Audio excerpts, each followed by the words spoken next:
Good afternoon to you out in YouTube land. I hope you enjoy the video today. Don't forget to subscribe. Click the bell down under so that you get notified when I upload a new video, and enjoy. Just in case you haven't met me before, of course, I am Karen Frankel, and I'm here to get you all drawing, and in particular today, hopefully we're going to be drawing flowers. Let's get to it. And I'm going to be talking about how to design your still life, how to draw the big bunch of flowers and the little watch points to look out for. I'll show you how to effectively actually draw the individual flowers within the context of a big bunch rather than really carefully.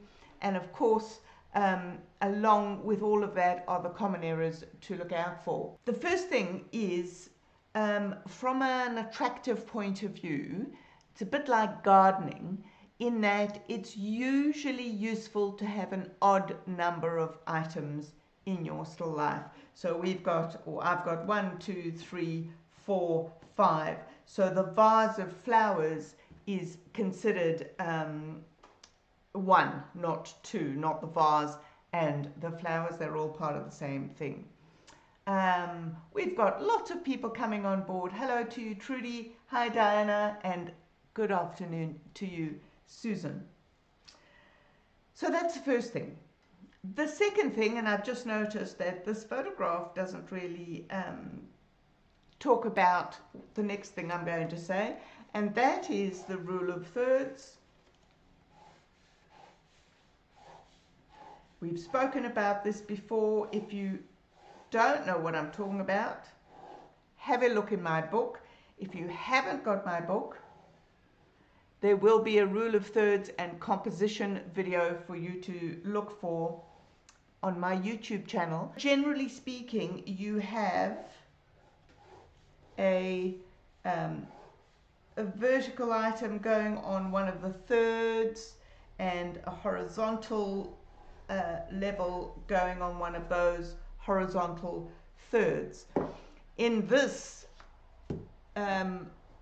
still life, I have put the vase of flowers right in the center.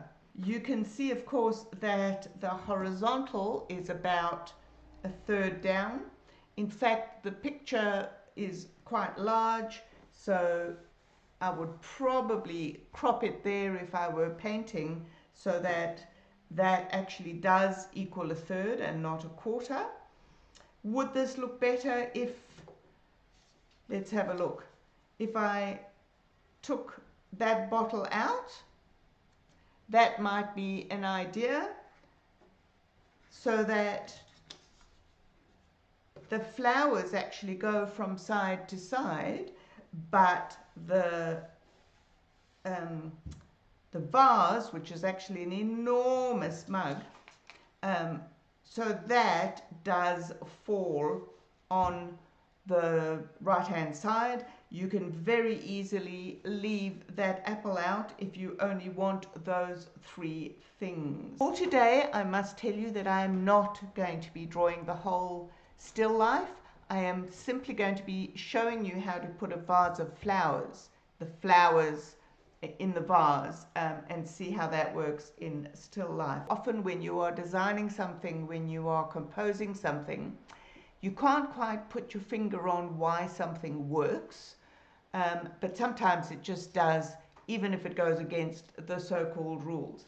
The rule of thirds is there to help you with a starting point. A common error that happens when you are drawing a vase of flowers, regardless of where it is in your picture, if you look at how wide that vase, the actual flowers are, I'm doing lots of lines there so that you can see them all, that is probably wider. Let me get my little piece of paper to check. It's actually wider that way than from the bottom of the vase to the top of the flowers.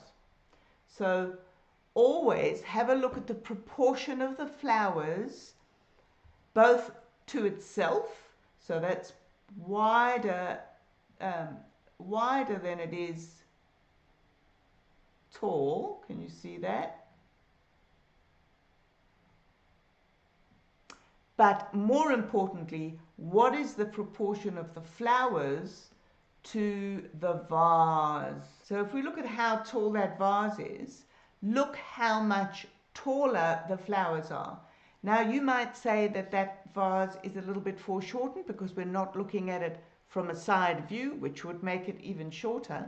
But I promise you, in most cases, the height of the flowers is way bigger than the vase, even if you are looking at the vase from the full side view. And you can now also see again how much wider the side of the flowers is. So I'm putting those lines down, those vertical lines, to show you how much space there is from how wide the flowers are to where the vase is. Most people don't see that at all. If I look at this photograph, of course, if you're doing it in real life, you're going to use your pencil to measure like that and the way we usually do. But if you're doing it from a photograph, even this mug, my head tells me that that's probably the same as the mug. Let's see if my head is correct. So I'm taking it from the bottom of the mug, from the top of the mug, and you can see that even these flowers are slightly taller than this, this vase. That's how wide those flowers are. It's almost as wide as it is tall. How about that? That's really interesting. And in fact, the width goes up to there, and if I think that that is about 2 mugs worth. We're always looking at proportions and where is this relative to that. Getting back to the design of a still life, it is very, very attractive to have things going off the edge of the page. So these flowers go off the edge of the picture. This pretend table edge there goes off the edge of the picture, and these create lovely negative shapes in between the items. And of course, if I do block out that bottle like I have on the screen, the apple going off creates another interesting one, and the flower petals will create a negative shape across the top there as well. So when you are designing your still life, have a look at what those negative shapes look like. I would have deliberately left a bit of space between that vase and that stalk of the pear, for example. I would have deliberately looked at having the pear higher than the mug and having the apple there lower than the mug. Sorry, not the mug, the saucer. The apple is lower than the mug and the saucer, so we've got a stepping down situation, but we've got this beautiful negative shape being created. Even that negative shape there between the mug handle and the cup, all of these things, and most importantly, the negative shape around our flowers is superb. Part of your design is going to be your format. So just because you have a vertical photograph doesn't mean that your photograph needs to stay like that. You can crop it. So you saw me cropping things in Photoshop. You can physically crop things on your photograph. You can get a piece of paper, put it across like that, put another one there. So that is a way of cropping. Of course, you have also seen me looking through a viewfinder to find the best view. So remember that you don't have to draw everything. Even if you've set it up for yourself, you still don't have to draw everything. Zoom in and find your picture. The very first thing you need to do is to plan your drawing. Don't go into this and start drawing perfect flowers. You have to place things on your page. I am going to generally, and this is when I would do a thumbnail to make my plan. I'm not going to today though, but I am generally going to place a very soft outline. You can only just see it. So I'm holding my pencil very, very gently. It's almost falling out of my hand. I might need to draw a bit more strongly so that you can see it. My head is already telling me nonsense because I drew that line there. And if I look at the actual shape of the negative, it goes right down before it goes across.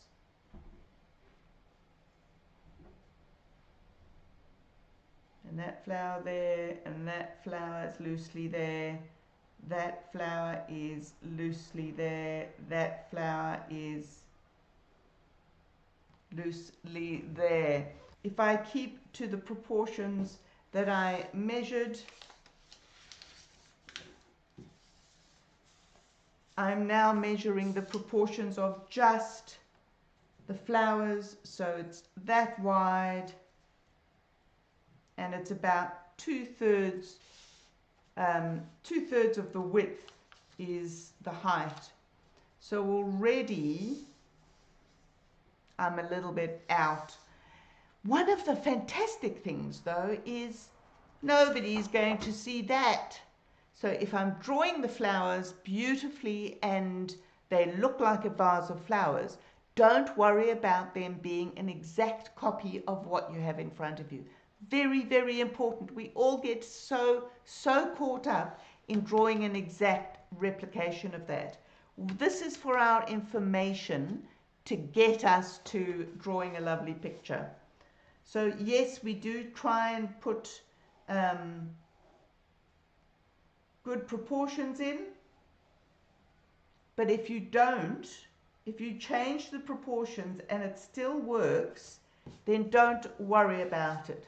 I'm trying to keep it loose, and as you've noticed, I've generally put in the shapes of the large area of flowers.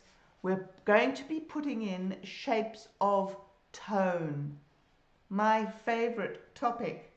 Okay, so now I can add the mug, the vase, and if I remember correctly, 2 vases worth went up to about there on the picture.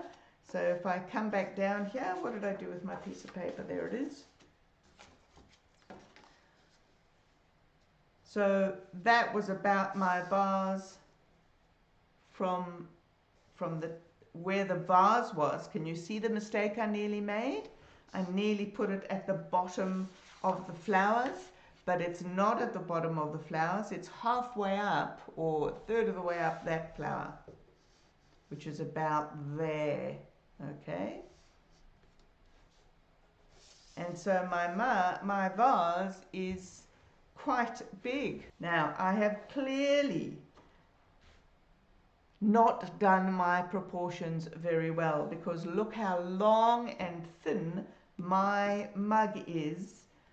And when I look at that, see, it's going to the same place on the flower. So I am going to change it up and make my mug smaller. And it is smaller. What am I talking about? Maybe I used the paper wrongly.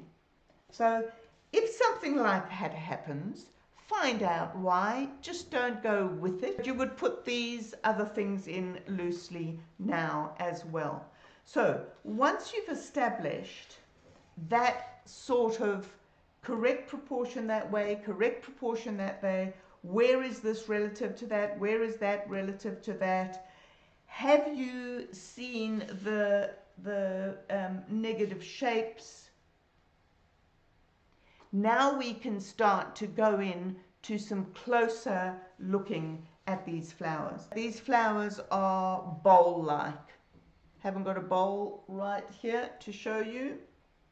You'll have to go and watch the video.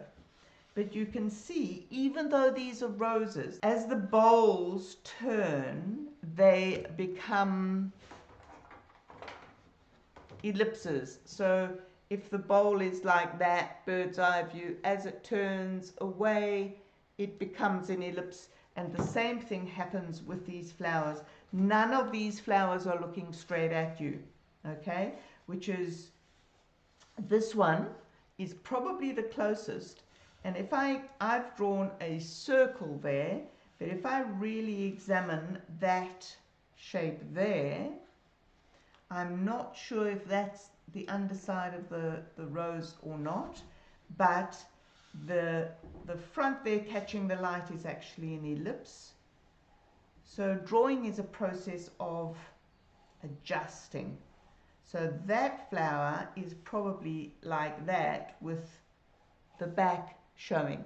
Don't worry about lines everywhere. It's really not an issue, and I love it actually. I love seeing the process that the drawer has gone through to get to where he's come to, or she. And what you have to start doing now is half closing your eyes, my usual trick, to find out where these shadows are. And you can see that the light is coming basically from the side. You can see it on the mug and the shadow of the handle on the mug itself. We can't quite see the shadow coming off there, but we can see a shadow back there as well. And we can see that the light is on the left side of these flowers. Don't worry about the fact that you may not be able to ascertain exactly where the petals are, okay? So half closing my eyes, I can actually even now, before I'm putting any petals on, remember I said we're going to be drawing loosely in the book, in the email. This whole petal, the whole flower, is in shadow as well. And you can actually see in the photograph how that shadow is blending in with the shadow at the back of this flower, which is why it's so confusing. So to help yourself, you might slowly darken that a smidge so that you start getting a very subtle difference. I haven't put any detail in, remember. Now, one of the things I haven't done either is put some background leaves in, and I'd rather talk about them as background darks rather than actual leaf shapes. They will be much more successful, and in fact I did a little bit of blind contour there to get that. The important part about this is to show the flowers off, not to get the leaves perfect. So in here, we can actually darken that right up.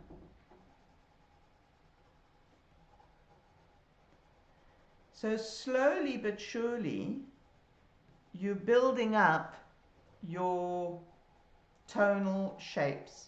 And you would be doing this with other parts of your still life as well. Okay. That bud that comes through there, are we going to put it in? Remember, you have artistic license now. You can decide whether you want to put it in or not. Let's, for argument's sake, put it in. We didn't put it in the first round.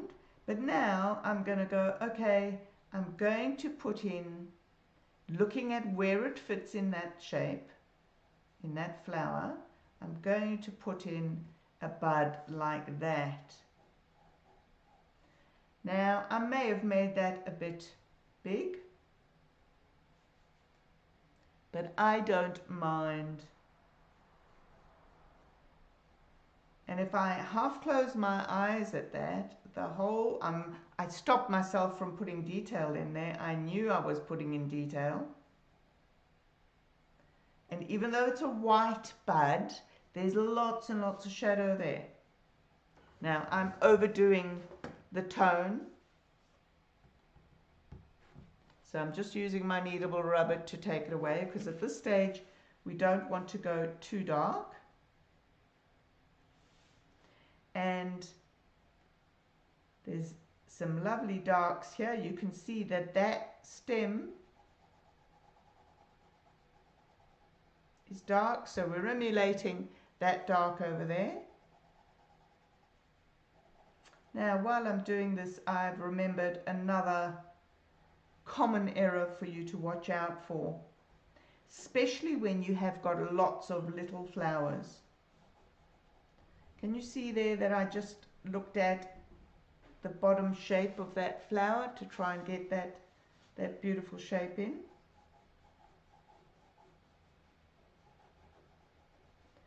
This flower is underneath it. I'm looking at that leaf. I'm not sure if I like it, if it will fit in here. I think I'm just going to balance that leaf out there. I'm not mad about this one. I'll see, perhaps later it will fit in. Now, I interrupted myself. One of the common errors is to draw flowers too small, believe it or not. I actually think that you can even over-exaggerate how big you draw the flowers, because most often you'll get it about right. The same thing happens with things like a bunch of grapes or a bowl of cherries, that sort of thing. We tend to make them a bit small. So this leaf is actually providing us with a nice dark next to that flower as well. So can you see I haven't drawn any actual flowers yet. I've still got these shapes. I'm noticing in the photograph that I've left out this little gap here, and it's really quite attractive. So am I going to adjust for it or not? That's up to you. Now, I know that I've done some measuring of proportions, but remember, we can artistically change that.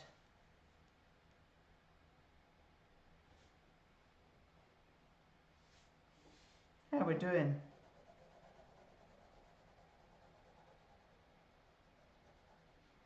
Okay, so I've established a few tones.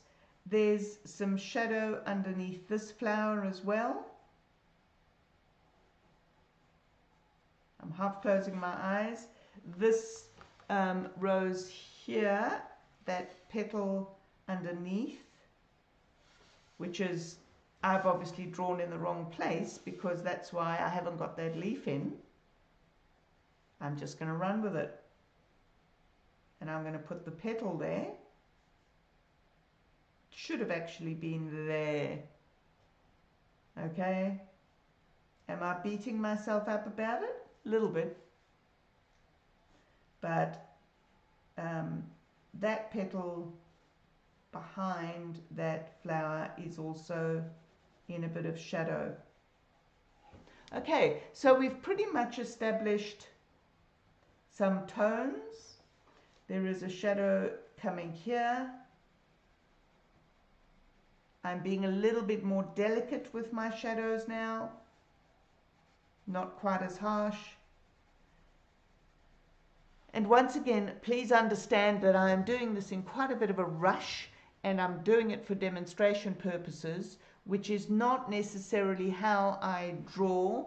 I usually go a little bit more slowly than this and pay attention. So this is the technique for getting there. Right.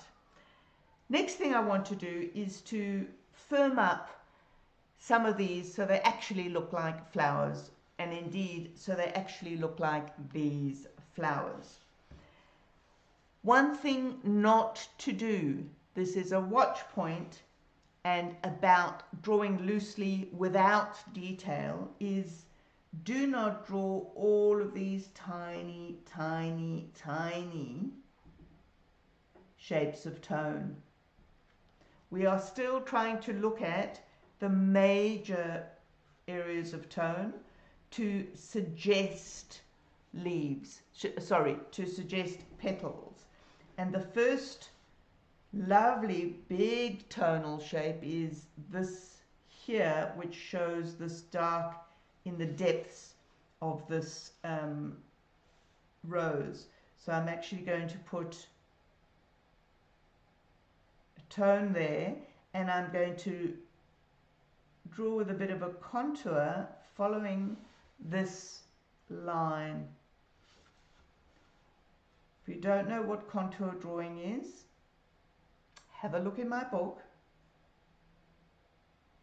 or have a look at some of my previous videos.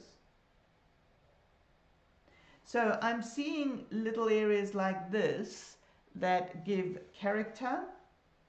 So I'm adding in some petal shapes right over the shadows that I've drawn. And I'm working fairly softly still, okay? I'm holding my pencil right up. I hope that you can see what I'm doing. And now, instead of that circle that I had, I'm actually going to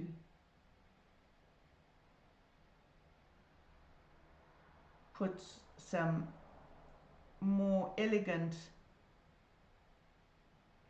shapes of what this flower actually looks like.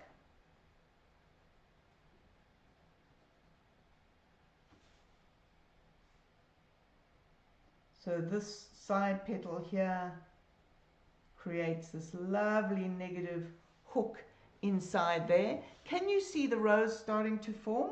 I hope so.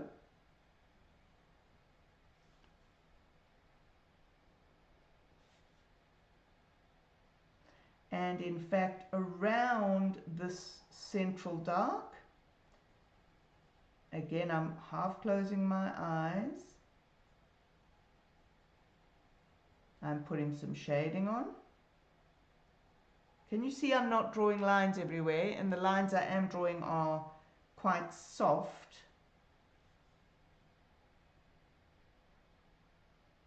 As soon as I get the urge to draw detail, I half close my eyes, because I know that I am like everybody else and I want to put those details in.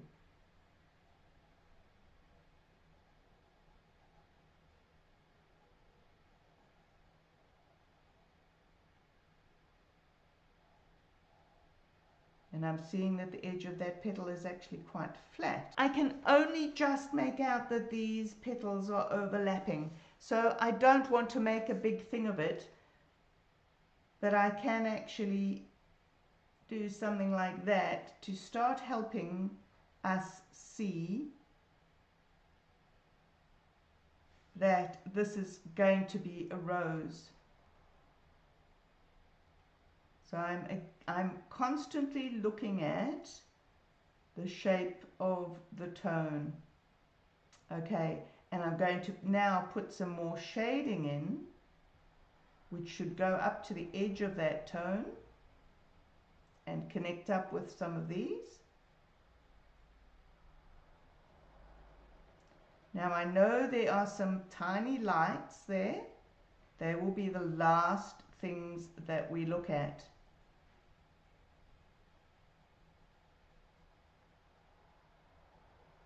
Even though I've already put some shading there, I will be able to take it out to show the nuance when I get to the detail. Look at that lovely, lovely dark leaf there.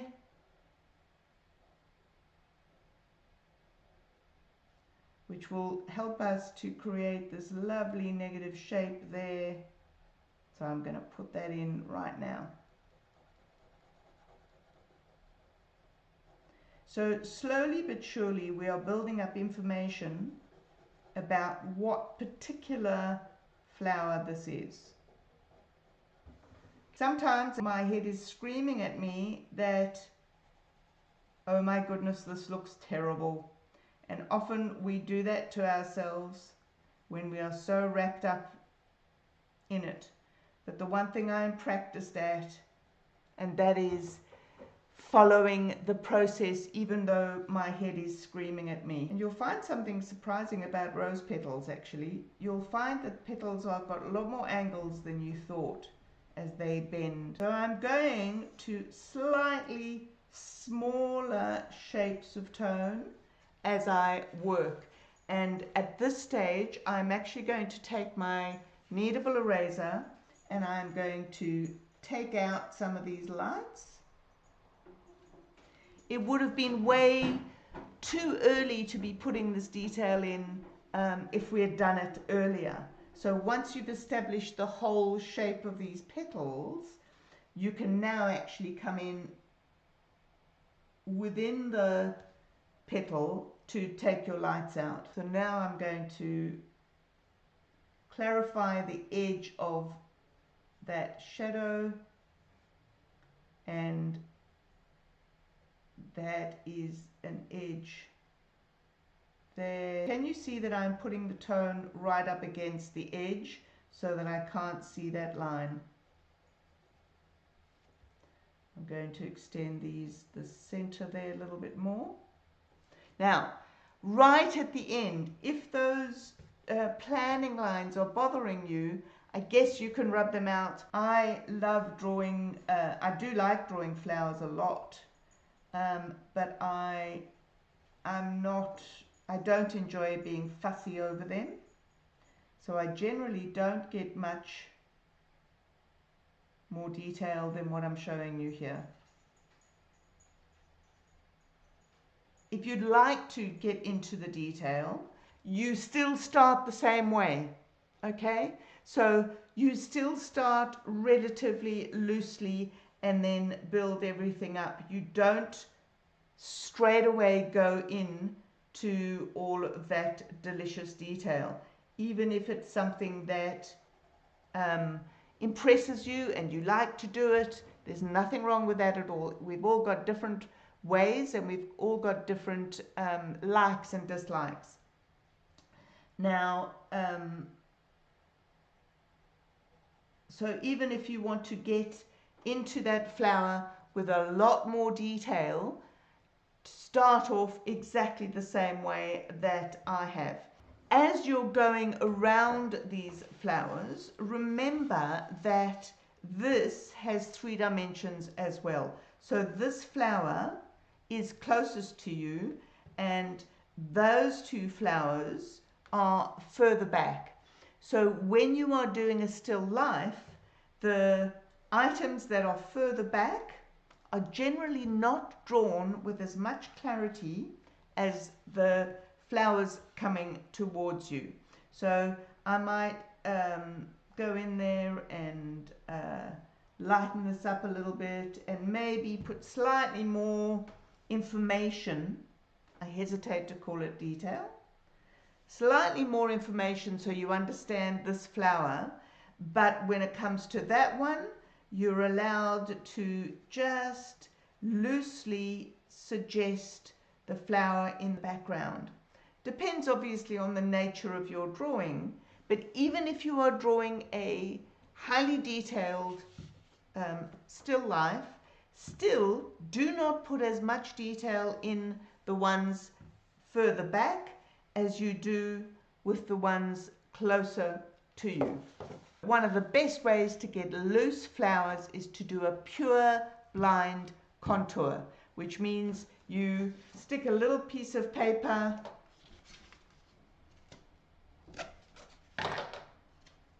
and you draw all of the flowers. I'll take it off so that you can see what I'm doing.